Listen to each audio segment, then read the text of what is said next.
നിങ്ങളെ കാണുമ്പോൾ എനിക്ക് എന്റെ കുട്ടിക്കാലം ഓർമ്മ വരികയാണ്. നിങ്ങൾക്കിപ്പോ നല്ല ഉടുപ്പുകളുണ്ട്, കഴിക്കാൻ ആഹാരമുണ്ട്, പല നിറത്തിലുള്ള വർണ്ണക്കടലാസുകളിൽ പൊതിഞ്ഞ പുസ്തകങ്ങളുണ്ട്. ഇതൊന്നുമില്ലാതിരുന്ന അശോകരാജിനെ കുറിച്ച് നിങ്ങൾക്ക് സങ്കല്പിക്കാൻ കഴിയും. അന്നവൻ വെറും അശോകനായിരുന്നു. നിർധനായ രാജന്റെ മകനായിരുന്നു. മഴയത്ത് നനയാതിരിക്കാൻ കുടയില്ലാത്തതുകൊണ്ട് വാഴയില വെട്ടി അതും ചൂടിക്കൊണ്ട് സ്കൂളിൽ പോയിരുന്ന അശോകൻ ഓരോ വ്യക്തിയുടെ ജീവിതത്തിലും കൃത്യമായി സ്വാധീനം ചെലുത്തുകയും മുന്നോട്ടുള്ള യാത്രയ്ക്ക് പ്രചോദനമായി തീരുകയും ചെയ്യുന്ന ഏതെങ്കിലും ഒരാളുണ്ടാവും.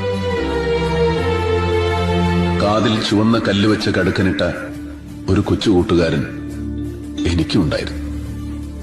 ഒന്നുമില്ലാത്ത അശോകനെ എന്തെങ്കിലുമൊക്കെ ആക്കി തീർത്ത ബാലചന്ദ്രൻ, എന്റെ പ്രിയപ്പെട്ട ബാലൻ.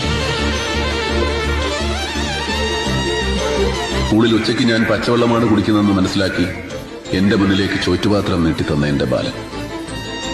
അവന്റെ അച്ഛൻ കാണാതെ മോഷ്ടിച്ചെടുത്ത പണം കൊണ്ട് സിനിമാ ടാക്കീസിലെ ബെഞ്ചിലിരുന്ന് ഞങ്ങൾ സിനിമകൾ കണ്ടു, കടലമുട്ടായി വാങ്ങിത്തുന്നു. സ്വന്തം ജീവിതത്തെക്കാൾ ഞാൻ നന്നാവണമെന്നും വളർന്ന് വലിയ ഉയരങ്ങളിലെത്തണമെന്നും അവൻ ആഗ്രഹിച്ചു. അവന്റെ അച്ഛൻ ഊണ് കഴിക്കാൻ പോകുന്ന തക്കം നോക്കി അവൻ എനിക്ക് മുടി വെട്ടിത്തരും.